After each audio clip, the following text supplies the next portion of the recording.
Sir, ये drone और surveillance के खिलाफ आप पहले ही बोल चुके हैं, लेकिन क्या प्रॉब्लम है इसके चलते आप आपत्ति उठा रहे हैं कि ड्रोन्स नहीं होना चाहिए, प्राइवेसी को वो वायलेट करता है और जो है सही इलीगल है। क्यों ऐसा सोचते हैं आप? नेशनल सिक्योरिटी के लिहाज से भी सोचते हैं? मैंने जुलाई 2020 में पिछले साल डीजीसीए को एक लेटर लिखा था जिसमें मैंने इस बात का डिमांड किया था कि ड्रोन की जो इस्तेमाल है वो फेशियल रिकग्निशन के लिए और दूसरे जो पुलिसिंग के लिए इसको इस्तेमाल की इजाज़त ना दे डीजीसीए। क्यों ना दे? क्योंकि एक तो सुप्रीम कोर्ट का पुट्टुस्वामी का जजमेंट का वायलेशन है राइट टू प्राइवेसी का। दूसरा ये है कि हमारे देश में प्राइवेसी प्रोटेक्शन लॉ नहीं है। तीसरा ये है कि यूपी गवर्नमेंट जो टेंडर कॉल की वो कहती है कि प्रोटेस्ट को भी आप देखेंगे, यानी प्रोटेस्ट निकालेंगे तो भी आप उस पर निकालेंगे, उसको रिकॉर्ड करेंगे। और ऑलरेडी फेशियल रिकग्निशन ऐप तो वो भी सुप्रीम कोर्ट जजमेंट का वायलेशन है। और फिर आप कह यूपी सरकार टेंडर में कहती है कि लोग जनता के टेरेस के ऊपर ड्रोन देखेगा, चेक करेगा। अरे भाई, आप कौन होते मेरे टेरेस पे आके देखने के लिए? क्यों देखेंगे टेरेस पे आके? अब आप कल बोलेंगे मेरे टॉयलेट में आएंगे आप। तो ये सब बिल्कुल संविधान के खिलाफ है, सुप्रीम कोर्ट की जजमेंट पुट्टुस्वामी के खिलाफ है। और अगर आप रिकॉर्ड भी करेंगे तो किस लिए रिकॉर्ड करेंगे? कितने दिन तक आपके पास रहेगा? कि हमारे पास डेटा प्रोटेक्शन लॉ भारत में अभी तक नहीं आया।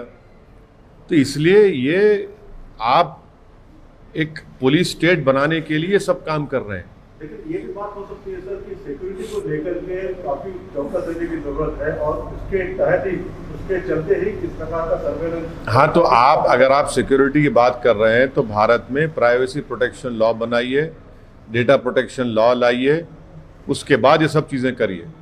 आप मेरी प्राइवेसी को, आप मेरे डेटा को आप मिसयूज़ भी कर सकते हैं। आप मेरे डेमोक्रेटिक जो फंडामेंटल राइट है आप उसको भी ख़त्म कर सकते हैं। तो सुप्रीम कोर्ट का जजमेंट को फॉलो करने क्यों नहीं करना चाहते? पुट्टुस्वामी के जजमेंट को फॉलो करिए ना, कौन रोक रहा है आपको? फॉलो करिए। अभी उत्तर प्रदेश सरकार टेंडर बुला रही है तो उसके पीछे मकसद क्या देख रहे हैं? उसके पीछे मकसद वो तो ऑन पेपर ये कह रहे हैं कि प्रोटेस्ट होगा और अगर कोई अनस्क्रूपुलस एलिमेंट्स होंगे। अब भाई, आपको डिसाइड करने वाले कौन होंगे? अनस्क्रूपुलस कौन है? प्रोटेस्ट को आप क्यों करेंगे? प्रोटेस्ट तो सुप्रीम कोर्ट के जजमेंट है, संविधान में मुझे राइट टू डिसेंट का एक फंडामेंटल राइट है। आप इस देश में डेटा प्रोटेक्शन लॉ क्यों नहीं बनाते? आप भारत में प्राइवेसी प्रोटेक्शन लॉ क्यों नहीं बनाते? और क्यों आप पुट्टुस्वामी जजमेंट जो कह रहा है उसके खिलाफ ये क्यों काम कर रहे हैं आप? प्रोटेस्ट में देखें ना सर, 26 जनवरी को सीधा ऊपर चढ़ जाते हैं, फ्लैग को नीचे लाया जाता है और जिस प्रकार से वहाँ पे कहाँ दिल्ली में हुआ था। क्या हुआ? हाँ, प्रोटेस्ट 6 दिसंबर को भी हुआ था। प्रोटेस्ट 6 दिसंबर को भी हुआ था ना, बाबरी मस्जिद शहीद कर दिए थे और एक को भी सजा नहीं हुई। प्रोटेस्ट ही हुआ था ना, वो भी नहीं था प्रोटेस्ट तो आपकी नजर में? सर, एमआईएम को आरोप लगता रहता है एमआईएम एक कम्युनल पार्टी है। अब आपके बिहार के सदर जाके जातिगत गणना की वकालत की है, क्या आप अब जातिवादी पार्टी भी बनने जा रहे हैं? ये आपके ऊपर आपको पूरी छूट है, इजाज़त है। आप जो चाहे पुकारिए हमको। आप पुकारेंगे तो हमारे लिए बाइज़ इज़्ज़त, बाइज़ फ़ख्र और बाइज़ खुशी की बात होगी। मैं आपको रोक नहीं सकता, आप जो बात करना चाह रहे करिए। मगर हकीकत ये है इस देश में कि जो 50% हैं उनको 27% क्यों आरक्षण मिल रहा है? जो 20% है उनको 50% क्यों मिल रहा है? ये कब हुआ था कास्ट का सेंसस? भारत की आज़ादी के बाद तो नहीं हुआ ना। आप तो पुराना इस्तेमाल कर रहे। तो अब करने की ज़रूरत है और ज़रूरी है कि जो हर तरह से पिछड़े हैं उनका करना चाहिए। और बुरी बात क्या है? 20% आप उसमें शामिल हैं, प्रसाद साहब, उसमें आप शामिल हैं, उसमें आप लोग शामिल हैं। आप लोग हमेशा कैमरे के पीछे रहते और पूरा आप पिक्चर कंट्रोल आप ही करते। तो हम ये बोल रहे हैं कि भाई पूरी पिक्चर आनी चाहिए। आप लोग पिक्चर कंट्रोल कर लेते हैं ना, तो हम भी बोलेंगे पूरा पिक्चर। सुप्रीम कोर्ट का जजमेंट भी है 50% जो है unreserved रहना वो चाहिए। अलग बात है, वो अलग बात है। हम ये कह रहे हैं कि कास्ट सेंसस होना चाहिए, हाँ। ये हर पॉलिटिकल पार्टी कह रही है। तो और उसके सुनिए बाद- सुनिए, और मोदी जी अपने आप को ओबीसी लीडर कहते हैं, तो उनको हम पार्लियामेंट में भी मैंने कहा था कि मोदी जी जब प्यार किया तो डरना क्या। आप जो है 50% का ये जो सुप्रीम कोर्ट का है, आपको पार्लियामेंट को पावर है संविधान से, आप लॉ बनाइए और तोड़ जाइए 50% को, डरते क्यों हैं। आखिरी बात, ओबीसी का सब कैटेगराइजेशन होना जरूरी है। जो रोहिणी कमीशन बनाया गया है, मोदी जी उसकी रिपोर्ट भी जनता को नहीं देते। सब कैटेगराइजेशन जरूरी है। अगर कास्ट सेंसस होना चाहिए तो फिर आप सीएए के लिए अगेंस्ट में क्यों खड़े हो सकते? कास्ट सेंसस के से सीए से क्या ताल्लुक मैडम। कास्ट तो रियलिटी है, और वो कास्ट का अपलिफ्टमेंट, कास्ट का एम्पावरमेंट, और कास्ट जो कास्ट है उनका कितना नंबर है वो तो मालूम होना चाहिए ना। अगर देश में मालूम नहीं होगा तो पॉलिसी कैसे बनाएंगे। अगर मैं बीमार हूं तो मर्ज का तो मालूम होना पड़ेगा, तभी तो दवा लगेगी। तो वही हम कह रहे हैं कि आप कास्ट सेंसस कराइए, और कराने के बाद आपको हाल हकीकत मालूम हो जाएगा, कौन पिछड़ा है, कौन आगे है, कौन कितना दूर है, कौन कहाँ बैठा है। ये डरते क्यों है बीजेपी सरकार कास्ट सेंसस कराने के लिए। ओके, सर अफगानिस्तान को लेकर आपने पहले भी कहा था कि तालिबान से बात करनी चाहिए, लेकिन हकीकत ये है कि भारत के लिए तालिबान बहुत ही जो है एक खराब बात है या फिर डेंजरस थिंग है, तो उनसे बात क्यों की जाए। और मौजूदा हालात में जिस प्रकार से अभी ऑन पार्टी मीटिंग भी बुलाई गई है, अब मुझे अभी तक मोदी सरकार की तरफ से ऑल पार्टी मीटिंग का इनविटेशन अभी तक नहीं मिला है। मुझे नहीं मालूम कि वो भिजाएंगे नहीं भिजाएंगे, क्योंकि जब चाइना की ऊपर, जब चाइना हमारे भारत की टेरिटरी में जब घुस गया था, और आज भी घुस के बैठा हुआ है, जब प्रधानमंत्री ने ऑल पार्टी मीटिंग बुलाई ऑनलाइन, तो प्रधानमंत्री ने ऑनलाइन में भी हमको दावत नहीं दी, बुलाया नहीं। अब ये नहीं मालूम कि इस ऑल पार्टी मीटिंग में जो फॉरेन मिनिस्टर ब्रीफ करेंगे अफगानिस्तान के ऊपर, उसमें हमको बुलाएंगे नहीं बुलाएंगे। मगर हम तो आपके ज़रिए से प्रधानमंत्री से ये बोलना चाहेंगे कि हमको भी बुलाइए, हमको भी बुलाइए। चाय की ज़रूरत नहीं है, मगर हम सुनना चाह रहे हैं कि भारत सरकार की क्या पॉलिसी अफगानिस्तान के ऊपर। क्योंकि मैंने पार्लियामेंट में 4 मरतबा पिछले 7.5-8 साल में इस मसले को बार बार उठाया है, और वो ऑन रिकॉर्ड पर है। हम ये पूछना चाह रहे हैं कि भाई आपकी पॉलिसी क्या है अफगानिस्तान के ऊपर। तो हम उम्मीद करते हैं कि government of India AIMIM party को भी इस ऑल पार्टी मीटिंग में इनवाइट करेगी। लेकिन तालिबान को लेकर के आपका क्या रवैया है सर? अरे मैं आपसे कह रहा हूं ना भाई, सुनिए प्रसाद साहब, जैसे कि जैसे मोहम्मद है, ISI है, सभी लोग सक्रिय हो जाएंगे और अपने लिए काफी खतरनाक। प्रसाद साहब, आप तो मेरे मुंह के अल्फाज छीन लिए। यही तो हम सुनना चाह रहे प्रधानमंत्री से, यही तो मोदी सरकार को बोलना पड़ेगा कि बीजेपी की गवर्नमेंट भारत में है, उनकी पॉलिसी क्या है इसके ऊपर, वो बताए ना।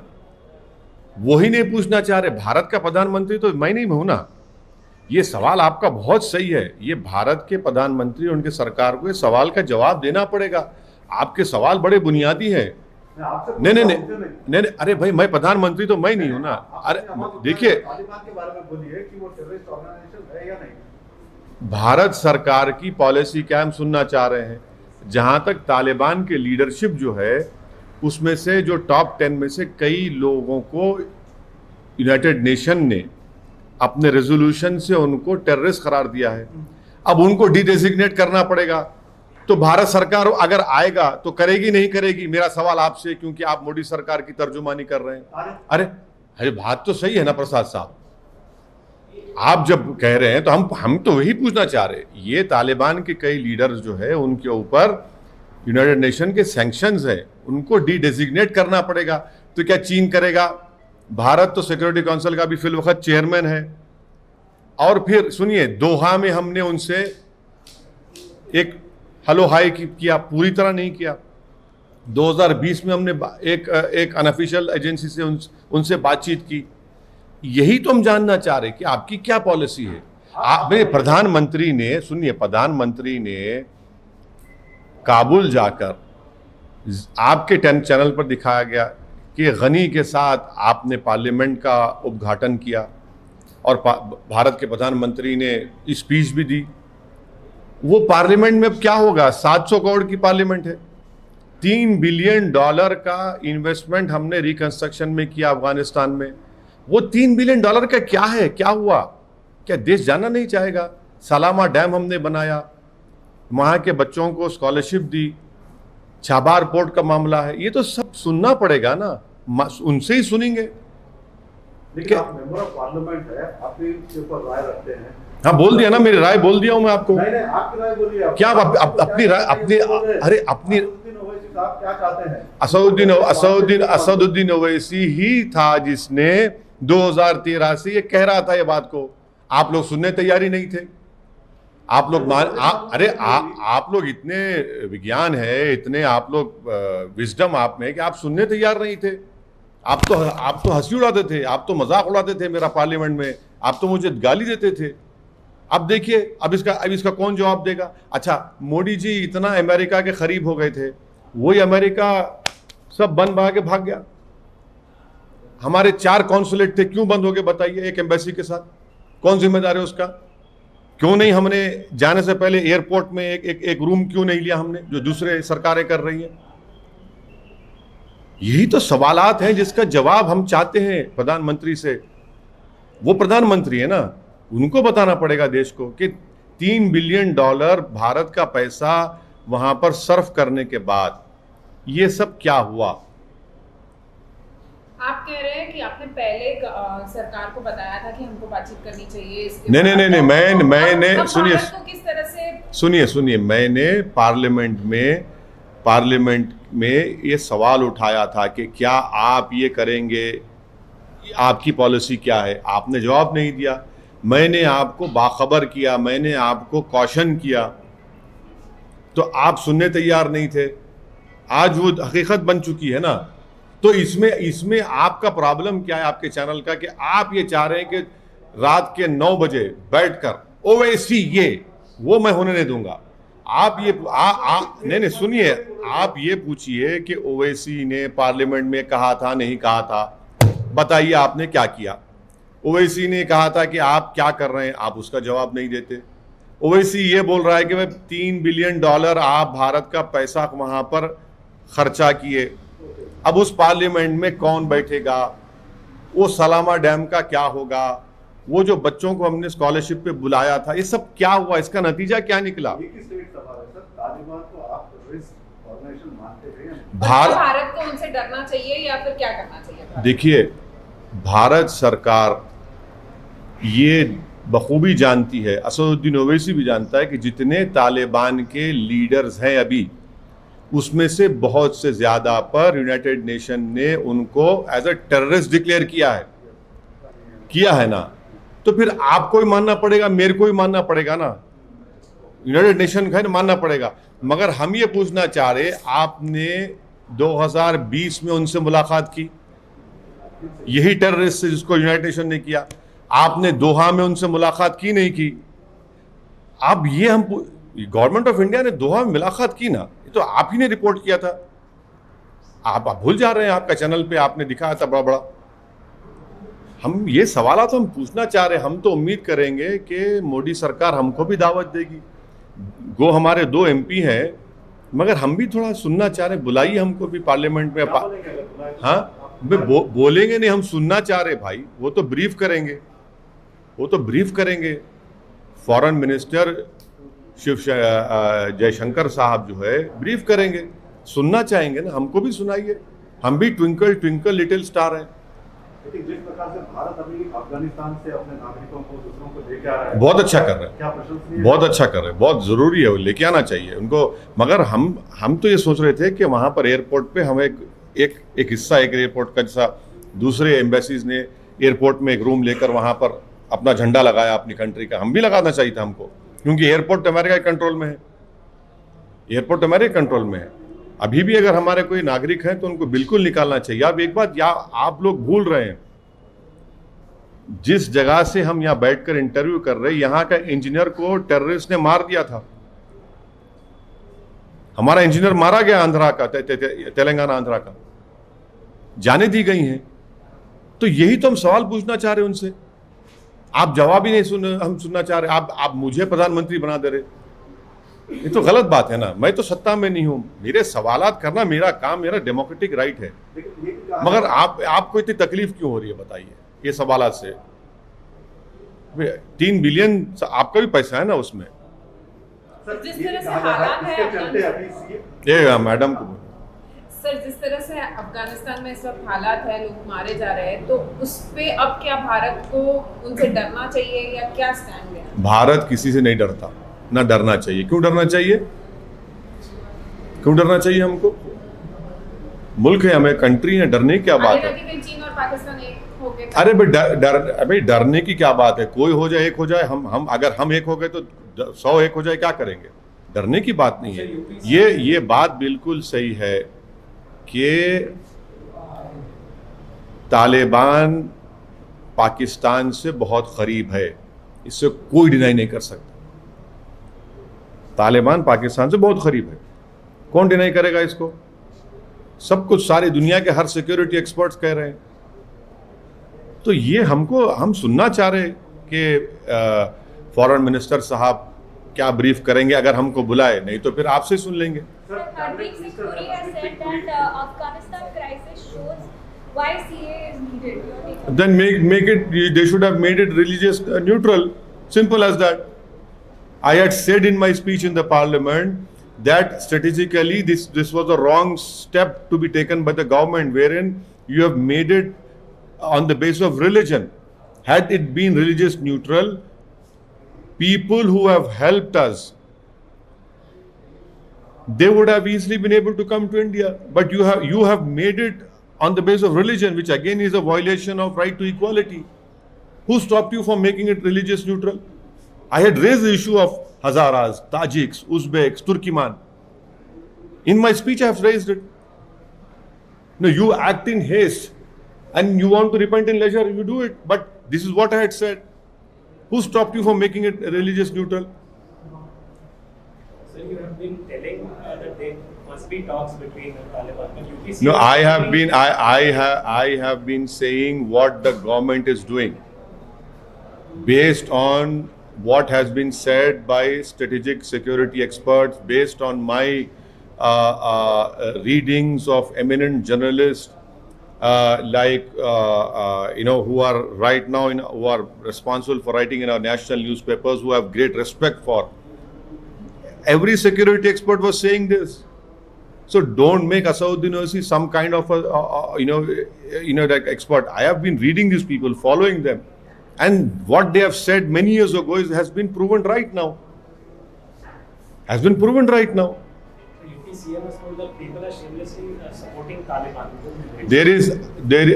As far as AIMIM is concerned, we are not supporting anyone. We have raised questions because we are concerned about what will happen in Afghanistan. How the UPCM should read history. He should know that the aircraft which was hijacked landed in Khandar. And in Khandar, when the aircraft landed, we had no one to communicate over there. The UPCM should also know that as of now, security experts have said that Al-Qaeda, Daesh are right now moved their recruitment centers from Iraq and Syria into Afghanistan. Jaish-e-Mohammed is now embedded in Helmand province. The UPCM should answer this question, that how is it that after spending $3 billion, what is the net result? He can use to communalize each and everything, but these are pertinent questions which either he fails to understand them, or he has no answer to the questions which I am posing. Sir Kalyan Singh ji के बारे में हाँ, बहुत वहाँ पे roads उनके नाम पे उनके नाम पे अयोध्या में हाँ बहुत दिन से बीमार थे बेचारे, इंतकाल हो गया उनका। उनके नाम पे अयोध्या में राम मंदिर के रास्ते का रोड का नामकरण अरे बहुत दिन से बीमार थे भाई, इंतकाल हो गया बेचारे, इंतकाल हो गया, बीमार थे ना बहुत दिन से। अच्छा वो नहीं पूछ रहे आप भारत के तिरंगे के बारे में? नहीं पूछेंगे? आपको भारत के तिरंगे से मोहब्बत नहीं है? आप टीवी वालों को, चैनल वालों को, कहाँ गया राष्ट्रवाद आप लोगों का? तिरंगा के बारे में फिक्र नहीं है आपको? नहीं देखे आप लोग वही देखते हैं जो आपको आप दिखाना चाहते। हम वो देखते हैं जो आप नहीं देखते, जो देश को हम दिखाना चाहते। बोलिए सर, क्या नहीं हो गया। अब आप नहीं देखे तो क्या करेंगे? आप देख लेते तो हमसे पूछते। रोड का नामकरण कल्याण सिंह, हाँ रोड का नामकरण कल्याण सिंह के नाम पे हो रहा है। अरे भाई क्या क्या नाम बदल दिए, इलाहाबाद का नाम प्रयागराज करे। आप भी तो इलाहाबाद से आते हैं मेरे भाई। गंगा के पानी के ऊपर लाशें तीर रही थी, नाम बदलने से क्या किसी को ऑक्सीजन मिल गया? गंगा के किनारे लाशों पर कुत्ते खा रहे थे, नाम बदलने से कुछ हो गया? जलाने के लिए लकड़ी नहीं थी कोविड सेकेंड वेव में, तो नाम बदलने से नौकरी मिल गई। 37 लाख यूपी के अनएम्प्लॉयमेंट पोर्टल पे बेरोजगार नौजवान के नाम है और इनको नाम बदलने की फिक्र है। अरे नाम से ज्यादा काम करिए ना, गवर्नेंस करिए। महिलाओं पे जुल्म होते रहता है। सर, उत्तर प्रदेश पे आप अपने पत्ते नहीं खोल। हाँ? उत्तर प्रदेश का चुनाव सर पे है और आप अपने पत्ते अभी तक आपको हम बहुत सी बातें इन कॉन्फिडेंस में बता चुके हैं सर, क्या और हमको उम्मीद है कि आप उसको अपने दिल में रखेंगे। सर तिरंगे के बारे में मालूम कर लिए सर? हाँ चलिए, थैंक यू, हो गया मालूम कर लेना। जन गण मन, चलिए।